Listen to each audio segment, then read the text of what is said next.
César Gómez Tocayo, este es nuestro primer episodio del podcast de la Escuela de Finanzas y Negocios Internacionales, que ahora además vamos a comenzar a publicar como audio y como video también. En este podcast se está haciendo una derivación, un spin-off, como se dice ahora, de algo que tú ya has venido haciendo varios meses de una manera muy juiciosa, que es la semana que pasó y la semana que viene, que lo pueden ver en la cuenta de finanzas de la Facultad de Finanzas, Gobierno y Relaciones Internacionales en Instagram. Obviamente vamos a dejar los datos para que la gente vea esos videos. En esos videos lo que tú estás haciendo es explicando qué ha sucedido en la semana que termina en los mercados financieros y te atreves a pronosticar el futuro. ¿Cómo es eso? Bueno, muchas gracias. Un placer estar contigo. El video semanal que estamos haciendo lo llamamos la semana que pasó y la semana que llega. Efectivamente, como dices vos, estamos haciendo un resumen de lo que pasó en la semana en los principales mercados. Ahora hablamos de cuáles hablamos y más o menos que viene para la semana siguiente, inclusive para los próximos días. Pronosticar precios, digamos que lo que hacemos es un tema técnico basado principalmente en análisis técnico y con algunos fundamentales, como veremos ahora, como noticias tipo inflación. Entonces, eso cómo afecta a los mercados. Pues a eso iba mi siguiente pregunta, mi siguiente propuesta. En el último video que publicaste, que fue el del cierre del año, no era la semana que pasó y la semana que viene, sino el año que pasó y el año que viene. Exacto. O sea, cierre 2024 y tratar de más o menos prever lo que sucede en 2025. Correcto, ahí lo que hicimos fue dos cosas. Un video de la semana, del año que pasó, qué pasó en todo el año, entonces ya no miramos un análisis semanal, sino simplemente el año entero, 2024. Y el siguiente video, que fue el que publicamos esta semana, hablamos un poquitico de lo que viene. Siempre, y explico un poquitico, más basado en términos técnicos por aquello de pronosticar precios a mediano plazo, que es tan complicado. Ahora veremos por qué es tan complicado. Pues eso es prácticamente brujería, ¿o no? Pues yo sé que hay metodología y todo, pero... Precisamente no es brujería. Entonces, cuando alguien me dice, bueno, pues mejor no ir para un casino. Bueno. Y allá por lo menos nos dan whisky gratis. No, pues el tema final del análisis técnico, de basarse uno en herramientas técnicas, tiene que ver con buscar que las probabilidades estén a favor de las decisiones que tomamos. Ya. No es simplemente tirar una moneda, porque una moneda es 50-50. Claro. Entonces de eso se trata el análisis técnico y también pues claramente, insisto, tener en cuenta el análisis fundamental, que son esas variables y esas externalidades, entre comillas, que afectan a los mercados. César, y uno de esos fundamentales que tú mencionas frecuentemente, pero que además fue uno de los protagonistas del año que pasó y el año que viene, es la inflación. Entonces te propongo lo siguiente, explícame a mí, recuérdame, porque yo a pesar de mis 7 semestres de finanzas ya saben qué infame universidad, a mí me sirve mucho que me refresques un poco la memoria y me recuerdes qué es eso de la inflación. Correcto, la definición, entre comillas, de la inflación es el alza generalizado de los precios de los bienes y servicios, lo que llamamos la canasta familiar en Colombia. Entonces, pues eso lo que hace es medir efectivamente cómo está afectando el nivel de vida de los trabajadores y en general de todos los habitantes, no solo en Colombia. Entonces, tú sabes, en general todos sabemos que si la inflación es más alta o más baja, de todos modos, si por lo general sube, sí, pues eso encarece todos los productos que nosotros pagamos. O sea que la platica mía alcanza para menos. Correcto, por ejemplo, tú con 100 pesos hace 50 años te comprabas una casa. Estoy dramatizando. Sí, aquí vamos a apelar la cédula tú y yo aquí. Efectivamente. Entonces, efectivamente, claro, es de algo más regresivo que existe la inflación. Por eso los bancos centrales viven tan juiciosos, pendientes de que eso no se les desmadre, como dicen. César, ¿y los mercados financieros qué tan pendientes viven de la inflación? ¿Es importante la inflación? Pues me imagino que sí es uno de los fundamentales, ¿no? Debe ser muy importante. La pregunta es muy buena y la respuesta es sí. Es importantísimo. Es importantísimo porque eso define, por ejemplo, si la inflación está subiendo, ¿qué hacen los bancos centrales? Una de las herramientas de los bancos centrales es subir tasas de interés para desestimular un poco el consumo y lograr controlar la inflación. Entonces, si sube la tasa de interés del Banco Central, pues se suben las tasas de interés de los diferentes títulos, de los créditos también, y claro que afecta. Yo sigo noticias, digamos, de diferentes temas, de temas generales, y por supuesto que la inflación es uno de los temas que apareció muy frecuentemente en los últimos 2 años, quizás, ¿verdad? Es un fenómeno fuerte que cogió impulso, que cogió fuerza, que preocupó a buena parte del planeta en los últimos 2 años, por lo menos. Yo creo que más, un poco de 3 años. Y si me permites, voy a hacer un resumen de qué pasó. A ver. Digamos que los primeros 20 años de esta década, de este siglo, la inflación estuvo controlada en el mundo entero. Recorderis, en los 90 en Colombia tuvimos inflaciones del 35, 32, 33%. Ese es el nivel que yo recuerdo de mis años mozos, sí, cuando yo era estudiante. Como dices vos, aquí nos van a conocer las cédulas. Sí. Entonces, efectivamente, tuvimos un problema inflacionario grande, eso tiene 1000 problemas que no los vamos a discutir acá. Y se empezó en el Banco de la República, por mandato constitucional, una pelea contra la inflación. Sí. El mundo entero está preocupado por eso, y en la década, a finales del siglo pasado, ya tuvimos una inflación controlada por los lados yo creo que era no me acuerdo, pero pues entre el 10 y el 13%. Que ¿correcto? Todavía suena... Que era alta. Ey. ¿No es cierto? Sí. ¿Qué pasó este siglo? Siguió. Claramente la inflación no depende solamente del Banco Central, de cada país, no depende de lo que pasa en cada país, depende de 1000 cosas. Pero finalmente la inflación siguió cediendo. Ojo con el tema de ceder, y aquí quiero hacer una aclaración que lo hago mucho en los videos. Cuando la inflación está en el 13 y después está en el 5, no es que esté bajando la inflación, es que el ritmo al que están subiendo los precios es menor. Pero siguen subiendo los precios. Los precios siguen subiendo, claro, pero van a una menor velocidad. He oído un paralelo que me parece interesante, es que tú vas en un carro a 100 kilómetros por hora y de pronto bajas y vas a 50. No quiere decir, estás desacelerando, pero no quiere decir que vas en reversa. Claro. ¿Correcto? Entonces eso es importante Bueno, César, el mercado financiero más importante del mundo sigue siendo el de Estados Unidos. Total. ¿Verdad? No sé si técnicamente uno habla en singular o en plural. ¿El mercado de Estados Unidos o los mercados en Estados Unidos? Yo creo que todo el mundo entiende de cualquier forma. No se enreda mucho. Vos sabés que en los mercados, yo creo que no nos enredamos. A veces cuando empiezan a meterle tanto anglicismo, pero en general la gente no se enreda. Bueno, entonces no nos enredemos en este podcast. En el mercado financiero de Estados Unidos, obviamente andabas muy pendiente de la inflación. ¿Cómo estuvo la inflación en Estados Unidos y cómo reaccionó el mercado en Estados Unidos? Entonces, primero que todo, voy a acabarte el resumen que estaba haciendo. Veníamos con unas inflaciones altas, en el mundo entero se empezó. Llegó la pandemia, la inflación terminó bajando a niveles mínimos nunca vistos. En Colombia tuvimos inflación en el 2020, si no me equivoco, 1.60. Es una inflación que nunca habíamos visto, pues, en los 50 años anteriores, desde que tenemos datos. Ve, César, un pequeño paréntesis. Que la inflación sea muy baja o que sea negativa también es un problema, ¿verdad? Sí, y qué buen punto. El que la inflación sea negativa, por ejemplo, sí, eso es terrible. A veces yo pienso que, dependiendo de los números, pero yo pienso que es peor que una inflación alta. Yo, gracias a profesores buenos que tuve en mis 7 semestres, como que tengo aquí sentado frente a mí, me acuerdo, deflación es una mala palabra, es decir, es un concepto negativo cuando se menciona. Deflación es inflación negativa. Sí. Y eso sí, deflación es que los precios bajan. Y eso es mala noticia. Y eso es malo, ¿por qué? Porque resulta que la gente aplaza sus decisiones de compra. Te lo pongo un ejemplo dramatizándolo un poquito. Vos vas a comprar un carro que vale 50 millones de pesos. Sí. Pues tienes una deflación del 5 al 10%. Aplaza, ¿para qué vas a comprar un carro de 50 si el año entrante va a valer menos? Yo me espero. Claro, sí, yo me espero. Entonces las empresas empiezan a vender menos, empieza a crecer el desempleo y es un problema inmenso. Bueno, entonces llegamos a Colombia al 1.6. En el mundo también se desplomó la inflación. Claramente en pandemia pues el consumo se desplomó.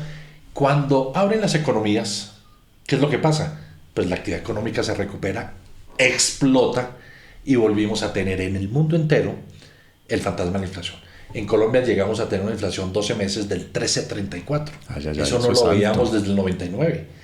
En Estados Unidos tuvimos inflación del 9%, por encima del 9%. En Europa tuvimos también inflaciones, no tengo el número exacto, pero más o menos por esos lados, sí, que no se veían desde hacía 40 años. Upa. Entonces llegó el fantasma y la inflación realmente a afectar los mercados. Eso es algo grave que se reflejó en ¿qué? Tasas de interés. Ya. Porque volvemos a lo mismo. ¿Qué hacen los bancos centrales como herramienta cuando la inflación empieza a subir? Empieza a subir tasa de interés para bajarle el ritmo y bajar la calentura que tienen los consumidores. Bueno, y como en todo en la vida, pero especialmente en mercados financieros, me imagino que hay ganadores y perdedores. Claramente. ¿Quiénes ganan con esa subida de tasa de interés? Bueno, la pregunta es buena y ahí sí como pregunta de reina, ¿no?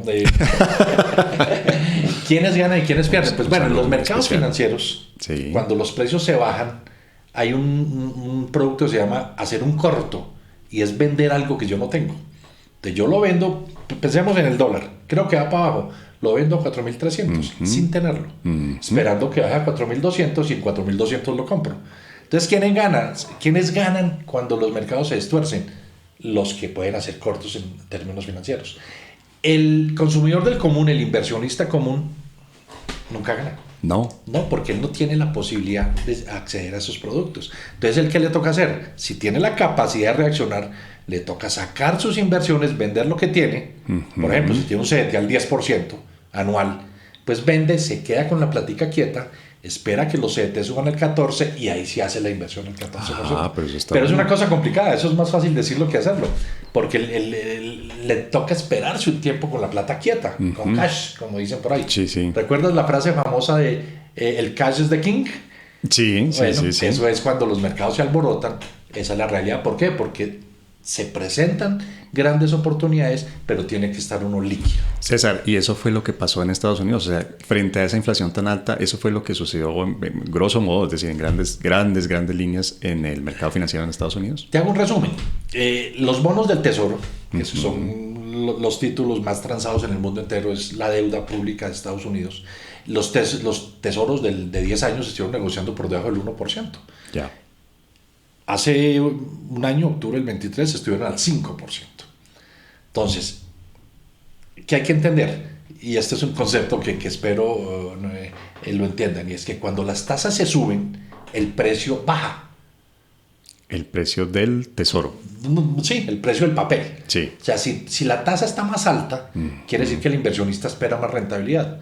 Para ganar más rentabilidad, ¿qué tiene que hacer? Pues pagar menos. Ya. Así de sencillo. Ya. Entonces, cuando tú tienes un portafolio que lo tienes invertido con tasas anteriores, entre comillas, bajas, y se sube, ese portafolio se desvaloriza. Paréntesis, el año pasado, el último trimestre, se subieron duro las tasas. En Colombia se subieron en el año, lo digo en el video, 200 puntos básicos. En Brasil se subieron 450 puntos básicos. Estoy hablando de tasas del 10.50 anual a 15 en Brasil, pero los portafolios se destrozan. Entonces, en los extractos que nos van a llegar de los fondos de pensiones, va a llegar una rentabilidad negativa. Y va a haber bulla. Pero eso es normal. Por eso el tema, y qué pena que estemos revolviendo tanto, pero aplica. El tema, por ejemplo, de portafolios como las pensiones, hay que mirarlos en un largo plazo. Bueno, pero eso te digo, de esta conversación están saliendo temas como para unos 5 o 6 episodios más. Empiezan a salir temas Entonces, porque era inflación, ¿no? Sí, claro, y a eso vuelvo y a ver si estoy entendiendo bien. Entonces, la inflación estuvo muy alta en el mundo, en Estados Unidos como en muchas otras partes del mundo también, y eso para los mercados no es que sea una muy buena noticia, no. Excepto algunos que logran el resumen hacer es negocios perfecto, en corto. Correcto, el resumen es perfecto. La generalidad es malo. ¿Por qué? Porque se suben las tasas de interés y se desvalorizan las inversiones. Así de sencillo. Esa es como una especie de ley de la, no sé cómo llamarla, ley de la gravedad, el principio de Arquímedes. No sé qué nombre ponerle, pero es simplemente que son inversos. Sí. A mayor tasa, menor precio. Muy bien. Yo siempre lo explico como con un apartamento. Tú tienes un apartamento que, entre comillas, sabes que dentro de 2 años va a valer 500 millones de pesos. Hoy vale 350 millones de pesos. ¿Cómo ganas más rentabilidad? Pagando menos. Claro. Punto. Porque el valor futuro en renta fija, en bonos, pues está ya determinado. Bien, bueno, eso fue Estados Unidos, que de nuevo, pues por supuesto, como dicen por ahí, cuando Estados Unidos estornuda, a todo el mundo le da gripe, algo así. La frase es perfecta. Yo lo digo, lo complemento un poquitico. Si aquí nos da COVID, a Estados Unidos no le da ni gripa. Pero si Estados Unidos estornuda, aquí nos da COVID. Bueno, y nos dio COVID. América Latina, ¿cómo estuvo la inflación? ¿Cómo estuvieron las tasas de interés? Mira que ya te estoy poniendo elementos de análisis. ¿Cuándo? Sí, el año que pasó, que es para seguir tu expresión en el video. El año que pasó, ¿cómo estuvo América Latina con inflación, entonces, tasas de interés, mercados? Entonces, ¿qué pasó finalmente? Vimos que la inflación regresó después de pandemia. Los bancos centrales actuaron con sus herramientas, la más importante, subida de tasas de interés, y los mercados empezaron otra vez a calmarse. ¿Qué quiere decir esto? Que la inflación en Estados Unidos, como hablaremos ahora, de llegar a niveles de más del 9, hoy está en el 2.9%. En Colombia tuvimos inflación del 13.34, hoy estamos, el año pasado cerró en 5.20. Ese 5.20 ya es el dato oficial, ¿verdad? Ya es oficial, dato oficial del DANE, y fue la inflación para el año 2024. Países como en Latinoamérica, las inflaciones estuvieron por encima del 10. En Chile, en Brasil, igual que en Colombia. O sea, estos fenómenos no son particulares, son globales. ¿Cómo están las inflaciones en Latinoamérica? En Chile está como el 4.23, más o menos. ¿Que es un nivel normal? Lo de normal en los mercados financieros es bien discutible, pero es un nivel en general bueno, me parece. Funcional, puede decir uno, es decir, que le sirve a la gente, que funciona en el mercado. Bueno, pero Chile... Qué buena pregunta. En México está como el 4.20, en Brasil, sí. y eso hay que hablarlo, en Brasil está subiendo un poquitico, está en 4.80, porque llegó a niveles del 4. Okay. En Chile también está por debajo del 5. Sí. En general, entonces en Colombia, aunque está bajando, el ritmo al que suben los precios, todavía estamos por encima de nuestros pares. Entonces eso es importante decirlo, que deberíamos seguir bajando la expectativa, si quieres de esto hablaremos después también, pero la expectativa es que la inflación siga creciendo a menores ritmos en por lo menos el primer semestre de este año. Y los mercados creen en esa expectativa, es decir, porque yo tengo otro concepto que tengo por allá en mi memoria. Las expectativas. Las expectativas y que los mercados anticipan un poco, ¿no? Son la eficiencia de los mercados que definen como que anticipan el futuro. Es decir, si el mercado cree que va a suceder algo, reacciona hoy frente a lo que va a suceder en 6 meses. Total. Y yo creo que con el dato de inflación de hoy en Estados Unidos lo vimos. Efectivamente, no sé si de una vez hablamos de eso. Sí. A veces se nos revuelven los temas, pero es importante porque así van fluyendo. La inflación en Estados Unidos el mes pasado había estado en el 2.7, 12 meses. Ya los mercados y los analistas diferentes esperaban 2.9. Ajá. ¿Eso qué quiere decir? Que los mercados estaban esperando una subida de la inflación. Entonces los mercados habían vendido acciones en los últimos días, el dólar había subido y los bonos del tesoro y en general los TITERs estaban subiendo un poco más. Salió la inflación, el dato. O sea, esas eran las expectativas en el idioma que tú lo me llamas. Y frente a esas expectativas, el mercado ya había reaccionado. Ya había reaccionado. Y por eso es importante lo que vos mencionas. Sale el dato y sale exactamente como lo esperaba el mercado. ¿Qué decimos en los mercados? Salió en línea. Cuando sale en línea, pues ya estaba descontado. Entonces, ¿qué vimos hoy? ¿Cuál es la reacción hoy? Me atrevo a decir ninguna. No, positiva. Entonces las acciones se subieron, como habían caído harto los últimos días, estoy hablando de Estados Unidos, se subieron duro, los índices de los futuros se subieron duro, más del 1%, 1.5%, estoy hablando del Nasdaq, el Standard & Poor's, el Dow Jones. Vamos a ver cómo abre el mercado, pero en 2 minutos abre, pero se subieron, listo. El tesoro se cayó, la tasa del tesoro que estaba en el 4.80, de los bonos, los tesoros de 10 años, al 4.80 efectivo anual ayer, hoy están al 4.65. Cayeron duro, eso es harto. Eso valoriza portafolios de ayer a hoy. Ya. Acuérdate, baja la tasa, sube el precio. Y en Colombia y en Latinoamérica, el dólar siguió bajando. Y esto del dólar, yo creo que es para otro capítulo porque Colombia ha estado relativamente fuerte en la moneda en los últimos meses. Realmente Brasil ha estado en máximos históricos, México no en históricos, pero a máximos del año, desde el 2024, en Chile máximos también desde el 2020, de hace varios años, y Colombia ha estado resiliente. Entonces hay que mencionarlo, Colombia ha tenido una fortaleza relativa en la moneda con los pares. Eso, de nuevo, es un tema más que trataremos en otro episodio de este podcast, pero si estoy entendiendo también, el precio del dólar en Colombia no solo depende de lo que suceda en la economía de Estados Unidos. Es un factor importante, pero no es el único determinante. Es genial. ¿Qué es lo que yo entiendo? Lo que he visto a través de los años. La inflación, el dólar en Colombia y en cualquier país, sobre todo Latinoamérica, depende principalmente de lo que pasa en el mundo. Ese es el core. Lo que pasa en el mundo. Si el dólar sube duro con respecto a Europa, por ejemplo, que es su principal euro, libra esterlina, China no, pero Japón, contra las monedas fuertes. Si el dólar sube y se fortalece, es dificilísimo que no se fortalezca contra nosotros, contra Brasil, contra México. O sea, entonces, primero el peso colombiano baja. No, si el precio colombiano baja, el dólar sube. Sube la tasa de cambio. ¿No? Nuestra moneda se debilita. Si el dólar sube en el mundo, aquí también sube. Sí. En general, esa es la primera.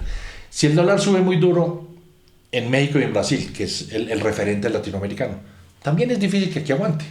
Por eso esto que está pasando en estos últimos meses es importante tenerlo en cuenta. Ha estado aguantando más que lo que debería. Me explico, el año pasado, no sé, el dólar en Brasil, que ha tenido tantos problemas particulares, se subió el 27%. Un Aquí montón. sí, no fue una locura, aquí se subió la mitad. Ya. Es más o menos. Entonces uno muestra una resiliencia relativa. Ok, y de nuevo, como decías en la inflación, sube menos, pero sube de todas maneras. Sí, finalmente a uno termina afectando eso. Y ahí viene la relación de todo. Cuando hablamos de inflación, por muchos aspectos. En Colombia, pues efectivamente por lo que pasa en el mundo, porque si sube la inflación en Estados Unidos, pues se encarecen unos productos que nosotros importamos. Si se nos sube el dólar a nosotros, el dólar le va a pegar a todos esos productos importados que no solo están subiendo allá en dólares, Claro. sino que para nosotros es más caro traerlos. Entonces todo afecta, todo termina afectando, todo Bueno. se interrelaciona. Entonces voy a intentar hacer nuevamente el resumen de esta segunda parte. Bueno. En la gran mayoría de los países de América Latina, la inflación también fue alta. No lo mencionamos, pero me imagino que Alta hay unos asteriscos. después de pandemia. Después de Y pandemia. muy alta. Eso. El año pasado ya todo bajo. Y llega a unos niveles, yo sé que no te gusta la palabra, pero digamos unos niveles normales, aceptables, que no causan alarma. Aceptables, me gusta esa palabra. Que no alarman los mercados. acuerdo. Sí, estamos de acuerdo y los mercados efectivamente reaccionaron, Ajá. tranquilizándose, como dices tú, normalizándose, tranquilizándose. Y con eso cerramos 2024. Esa es la situación con la que cerramos 2024, que nos confirman las cifras que están publicándose esta semana de Estados Unidos, de Colombia, de otros países. Sí, digamos que sí, en términos de inflación, aunque insisto, Brasil ha estado, después de bajar mucho más que nosotros y antes que nosotros, empezó a mostrar un poco de subida. Por eso en Brasil, lo que pasa es que a veces hay particularidades que hay que hablar. ¿Qué está pasando en Brasil? En Brasil lo que está pasando es que el tema fiscal se ha deteriorado mucho. Ya. Con las medidas que el presidente Lula está adoptando. Entonces los inversionistas están muy temerosos con Brasil. Por eso en Brasil tuvimos el año pasado una inflación, un dólar 6, no me acuerdo, se me va 6.50 tal vez, dólar histórico, el mayor precio de la historia del dólar en Brasil lo tuvimos el año pasado a finales. Producto del miedo inversionista, la gente se va. Ese dólar tan alto afecta a la inflación, entonces la inflación empezó a subir. ¿Y qué hizo el Banco Central en Brasil, que afortunadamente también es independiente? Subió tasas. Opa. En vez de seguir bajando tasas como lo están haciendo la mayoría de bancos centrales, en Brasil empezó a subir tasas. Entonces hay una diferencia enorme entre las tasas de interés del Banco Central y de los títulos en Brasil con la inflación. Y todo el mundo alega, y aquí también hemos oído algunos alegando con el tema, pero es la responsabilidad del Banco Central en ver que no se le vaya a desmadrar otra vez eso. ¿Por qué? Porque el gobierno no está colaborando en esa lucha general de contra los precios. Y la gente alega aquí y allá es porque a mayores tasas de interés la economía se frena. Pero mira que es que la gente, entre comillas, que alega, es la gente que no entiende. Entonces lo que alegan es que suban la tasa de interés, porque lo afecta a él personalmente. Pero no están pensando en que si dejan que la inflación vuelva a los niveles que tuvimos después de pandemia, me refiero en Colombia, por ejemplo, por encima del 10, eso sí que afecta a la generalidad. Pero así como lo pones, termina la gente y el Banco Central y bueno, los que manejan Siendo esto. los malos. Sí, pero también, pucha, escogiendo entre dos males, el menos malo, ¿o no? Sí, finalmente yo siempre digo que el Banco Central, por ejemplo, los bancos centrales lo que se la pasan es en un eterno equilibrio, viendo cómo evitan que se recaliente mucho la economía, pero tienen que cuidar el empleo también. Claro, entonces, que no se frene. Tienen mil cosas que estar evaluando, por eso es muy fácil decir, es que el Banco Central está en contra de la gente porque subió la tasa de interés. No. Bueno, César, te propongo una pausita como para tomar aire, para tomarnos un cafecito de estos que tenemos por aquí. Genial, me parece. Y volvemos al, no sé cómo llamarlo, al segmento de prestidigitación del podcast de finanzas, es decir, basado obviamente, ya no nada de brujería, basado en lo que sucedió, basado obviamente en tu conocimiento técnico, que nos digas qué puede suceder este año con la inflación y con los temas que se derivan en los mercados de esa inflación. Ahí hablamos un poquito de ver a dónde llegamos.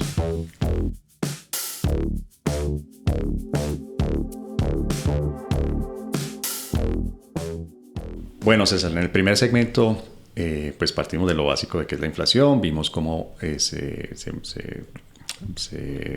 funciona, cómo se comporta la inflación, cómo se ha comportado en los últimos años, vimos qué relación tiene la inflación con el funcionamiento de los mercados y vimos cómo los mercados han reaccionado frente a la inflación que ha habido en buena parte del mundo.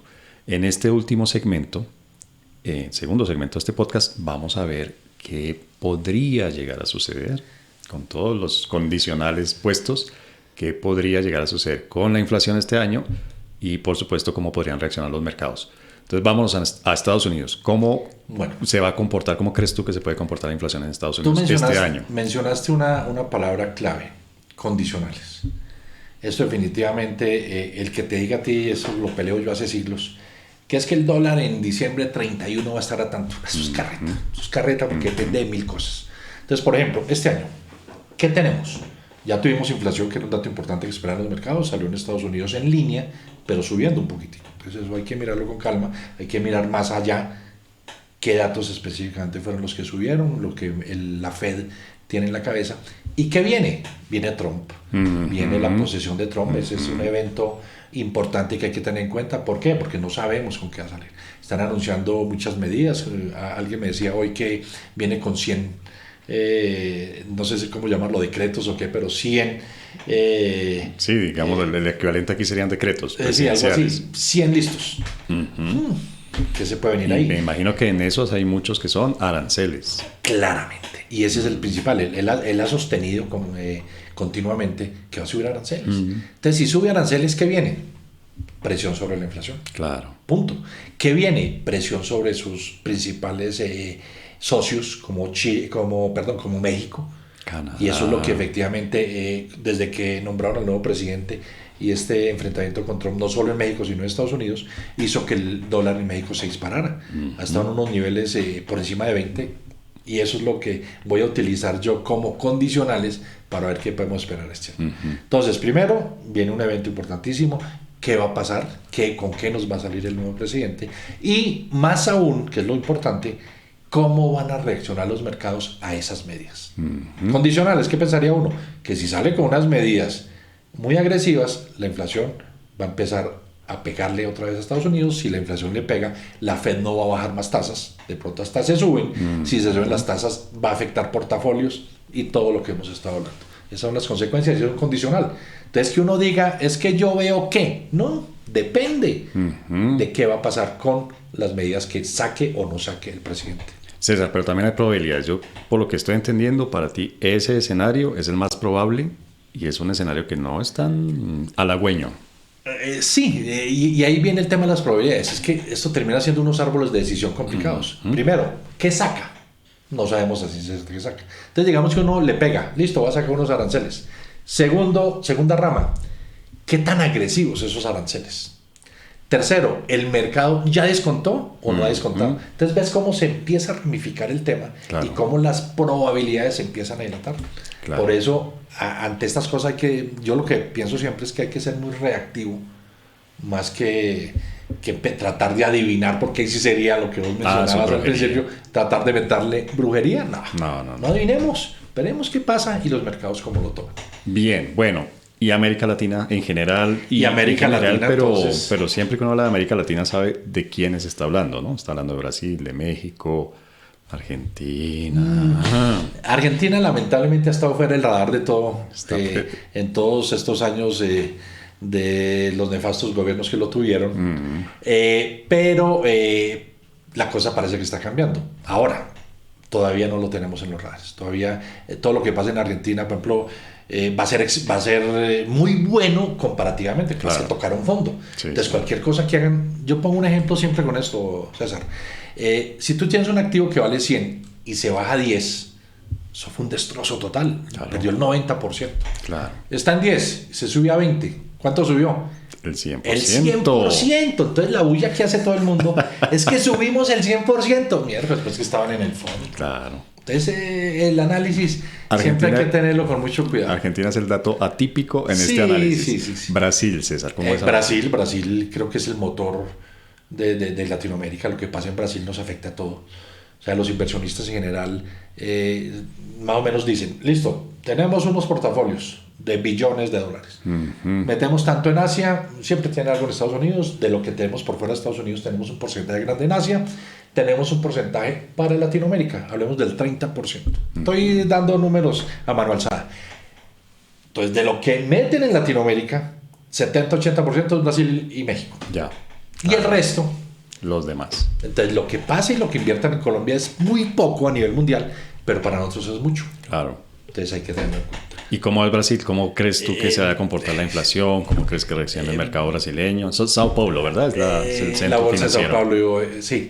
A ver, Brasil, como lo dijimos en el primer segmento, tiene un carácter especial y es todo lo que está haciendo en términos fiscales el gobierno. Entonces, las tasas de interés, como te decía, se han subido del 10 al 15% en los bonos brasileños de 10 años. La bolsa, no tengo la cifra, pero cayó durísimo el año pasado, aunque había mantenido niveles importantes.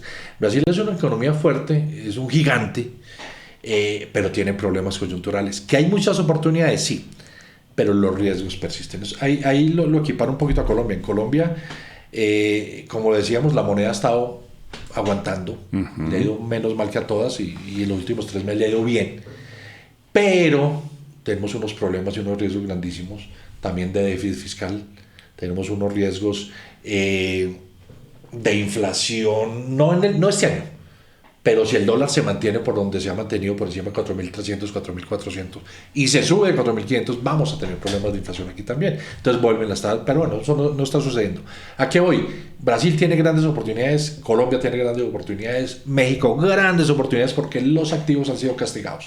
Ya. Pero hay grandes riesgos. ¿Qué pasa si no se corrige ese ritmo o ese rumbo más bien que está tomando Lula, que está tomando Sheinbaum en México y que está tomando el señor de acá? Difícil. Presidente Petro. El señor Petro. Sí, señor. Difícil.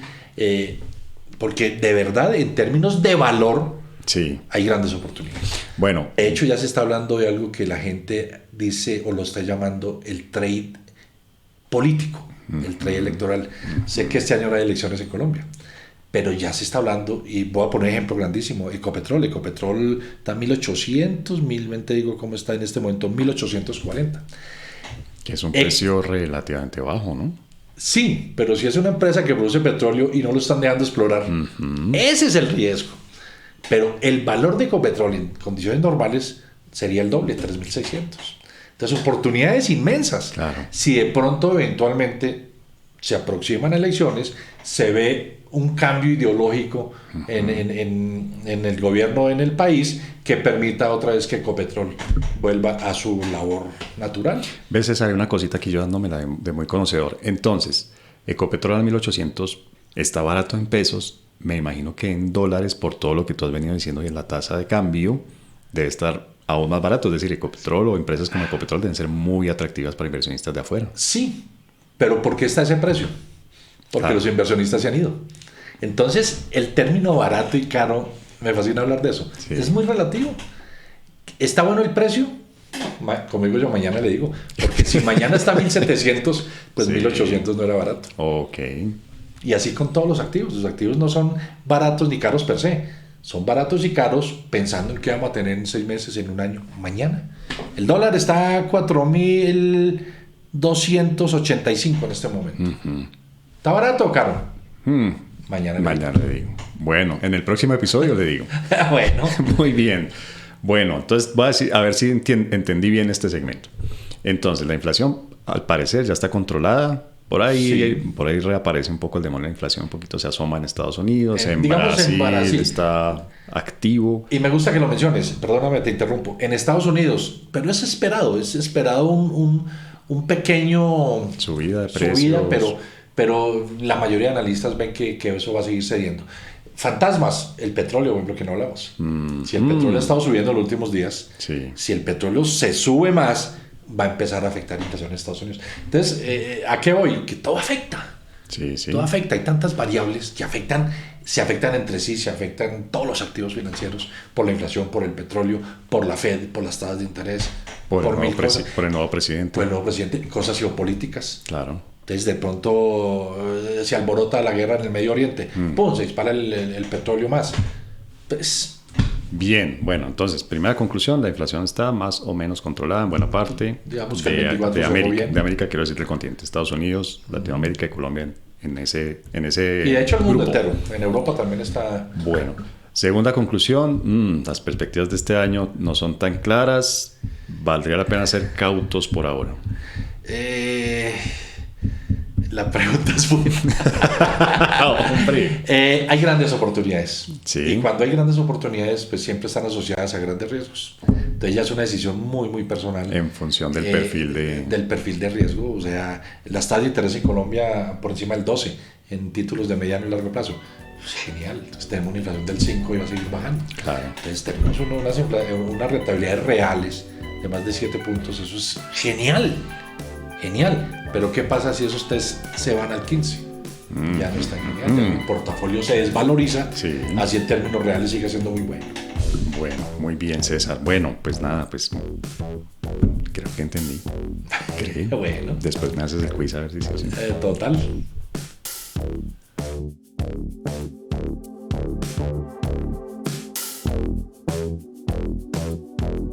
Pues ha sido realmente un placer este primer episodio del podcast de la Escuela de Finanzas y Negocios Internacionales, que se deriva, que es un spin-off, como dijimos hace un rato, de una tarea que está haciendo César Gómez muy juiciosamente ya desde hace varios meses, que es la semana que pasó, la semana que llega, su análisis de los mercados al cierre de la semana, su pronóstico de los mercados a la semana siguiente.